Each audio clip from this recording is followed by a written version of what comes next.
Welcome to my first Let's Play made for our channel.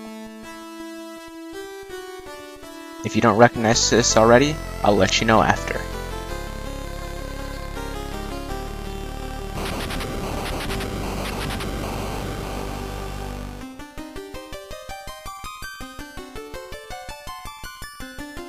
During 15th century Europe, there lived a person named Dracula. He practiced sorcery in order to create a world filled with evil.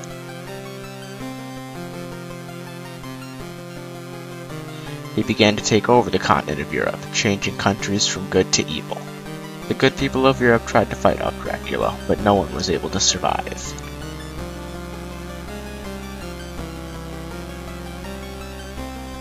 Finally, the Belmont family was summoned to battle Dracula's vile forces. The Belmont family has a long history of fighting evil. The townspeople became afraid of the Belmont's superhuman power and asked them to leave the country. Fortunately, the people found a mighty Belmont. His name was Trevor.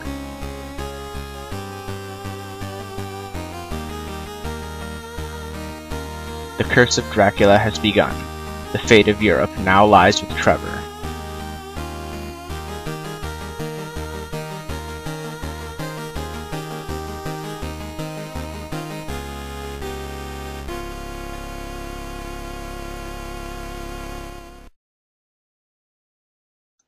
Welcome to Castlevania 3. Today I'll be playing the Japanese version. Just because of the better music, more fair stage design, stuff like that. Put in my name. And we'll begin.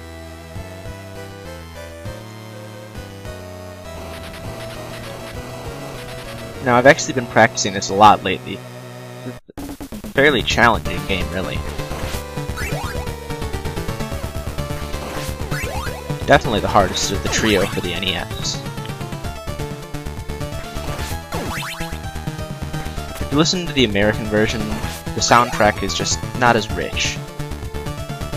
In the Famicom version of this, there's actually a special chip in the cart called the VRC6. Which is Konami's famous sound chip, which is used to create much better sounding music. I don't know why. I think it was a pin difference or something that wouldn't let you do it in the NES. Any way you put it, the Japanese soundtracks just came out richer.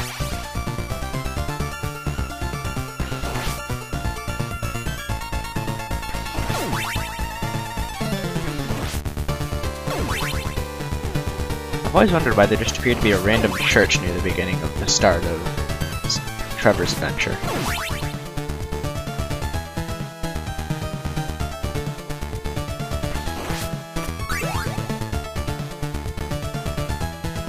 Now if I could just stop failing this jump, that'd be great. Yay for stairs, I guess. Dodge, flip, jump.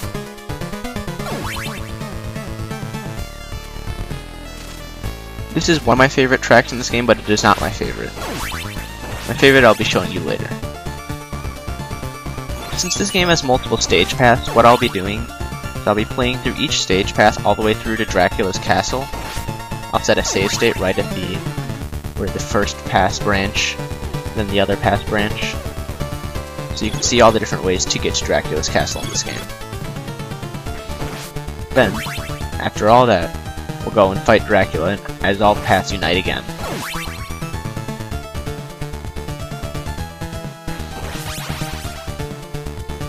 What I meant by more fair stage design is the fact that there's a few less enemies, the candles are placed a bit more helpfully, and most importantly, rather than damage by the enemies going up per level and all being the same, each enemy does the same steady amount of damage throughout the game. It's rather nice, really. And I just screwed up. Oh, there goes an easy first boss. Should not have grabbed the axe. Holy water is still just as overpowered as it was in the first game. In the second game it actually wasn't that overpowered, surprisingly.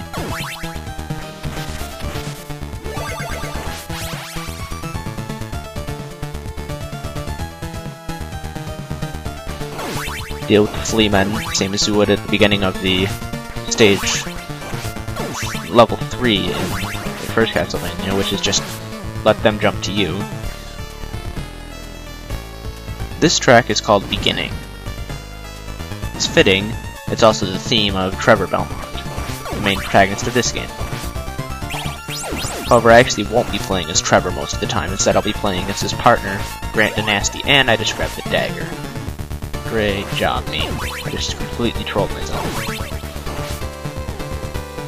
Well, did you get to actually see the first boss being fought instead of a one-sided destruction fest?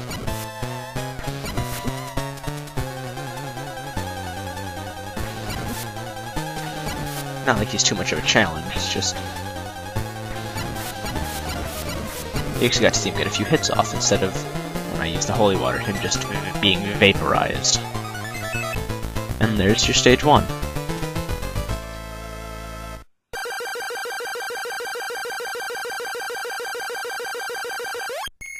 Never realized you could get so many hearts in stage 1 before. I never really guess I never really collected all of them. So, here's our first fork, but there's no need to save state here, as picking the fork that I'm going on makes you come back to this anyways. First, we're heading up to the clock tower to get the new partner, Danasty. He'll be who I'm staying with throughout most of the game, for reasons I'll show you once I get him.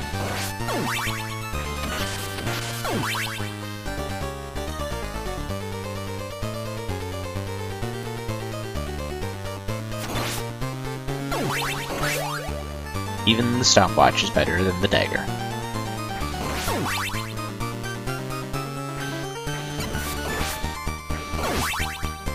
This song is called Clockwork. It's another one I like. This has been remixed a few times throughout Castlevania. Probably my favorite was in Castlevania Harmony of Dissonance, where it was remixed along with Vampire Killer.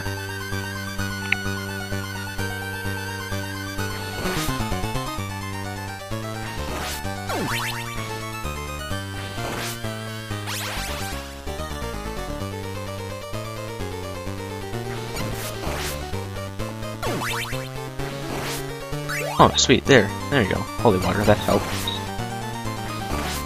Now if I can just remember where the rest of the candles that have weapons I don't want are, we'll be in good shape. I'm practicing this game a lot recently because I really didn't want to show you guys a bad product as our first... Oh, and I just got trolled by the Moss Man, I think they're called. Super. Nice job.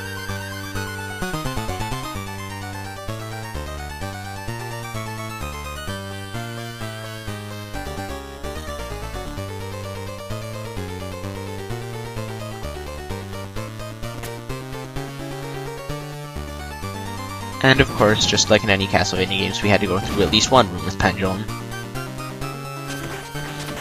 They seem to be a fan favorite. Well, it's either it's some swinging platform like that. In Super Castlevania 4, it was actually chandeliers. I remember it's the second room set after you get into Dracula's castle.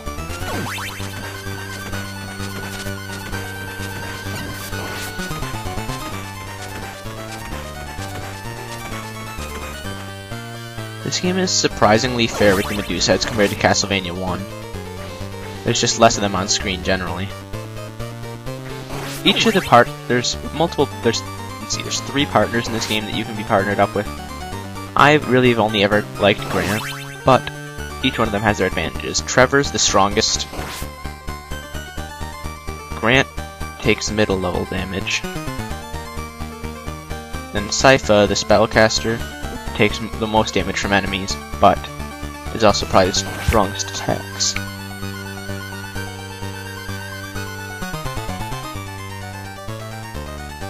I like how as I'm talking about how relatively fair the Medusa heads are, I just get destroyed. Half my health.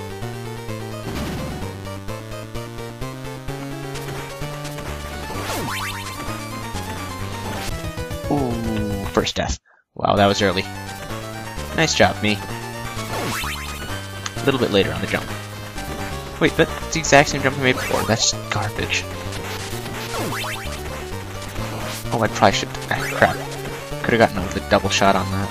Well, everyone makes mistakes. I just tend to make More than one in a row, I guess. And here we get our first instance of lag caused by all the animated gears on the screen.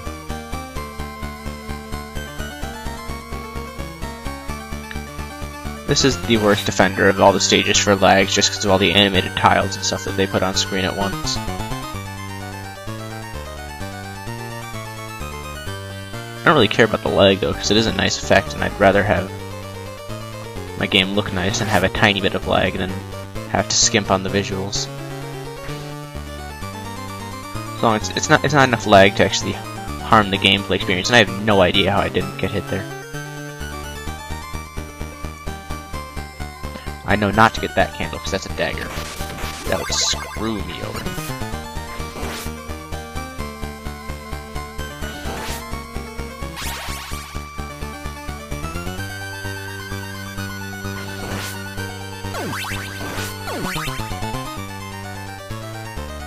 And we have Grant as a boss. You either fight all of the partner spirits as bosses, or they're trapped by the bosses. I like how you can knock him off the walls, that's a nice touch. And there's Grant.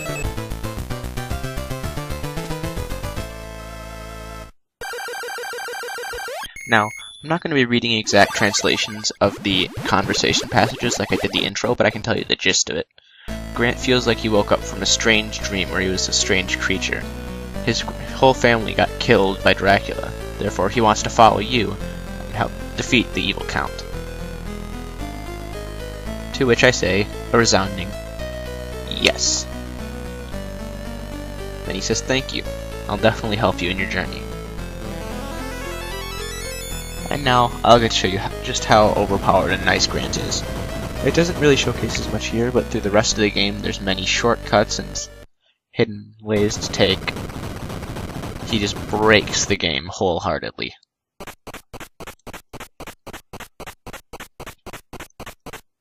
I won't be switching back to Trevor for a while. I will be eventually, but not on this level, for sure. He can stick to any wall. He can even climb up onto the HUD above them, which is where his prowess for secret passages comes through. Because anything with a blocker, like this, he can go up and around them. He can even stick to ceilings upside down, as I showed you on the crawl across, to let you get through. Now, this is, as far as I can remember, the only stage in the classic Castlevania where you actually go back through a stage that you've already been. It's a very nice touch, I think. Having to actually climb back down the clock tower as opposed to just saying, oh hey, we're back at the bottom now, let's continue. Got the double shot, and rather than risk falling off that gear again, now we'll see the first time where his abilities really come into play. There's a hidden power-up up there that you can't see, but first one-up pick-up of the game. Now you have to be holding the direction, so you have to be that he's currently sticking to the wall. You have to hold the direction towards the wall, and that's where you have to be careful, because it's pretty easy for your finger to slip off the button and then you die. He's not a character without trial and error, but he's definitely a useful character to have.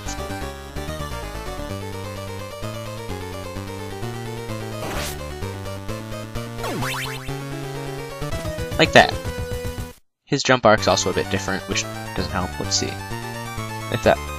Yeah, it's that one-up respawn, so I didn't really lose much other than a double shot axe, which I can easily get within the next stage anyways. Could probably get it on my way out of here, heck.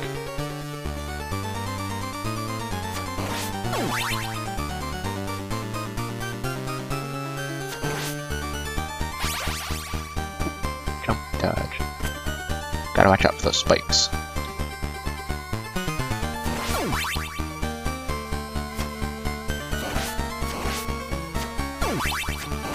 Let's not have a repeat of that. Now, the thing is, since this was designed as a vertical platforming stage when moving upwards, going down it is a joke. say that even though I've already died on it going down and not going up. Well, I did die going up, that's right. Man, I'm just not having the best luck on this stage, am I?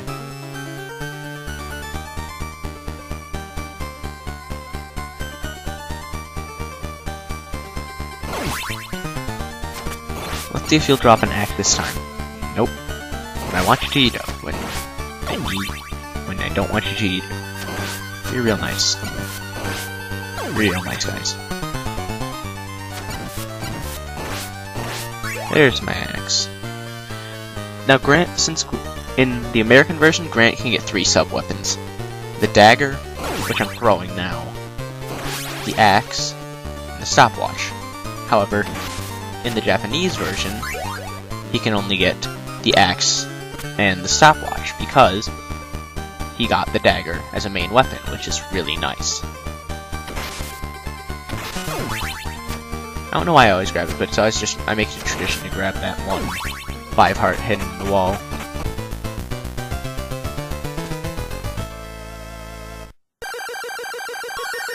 And we get our first point-based one up there.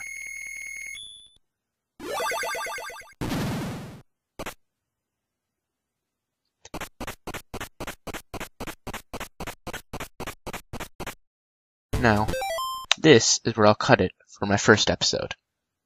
Thank you for joining us on the trip to go get Grant and getting back out of that tower. We're going to continue on our way through Castlevania 3 next episode. Have a great day.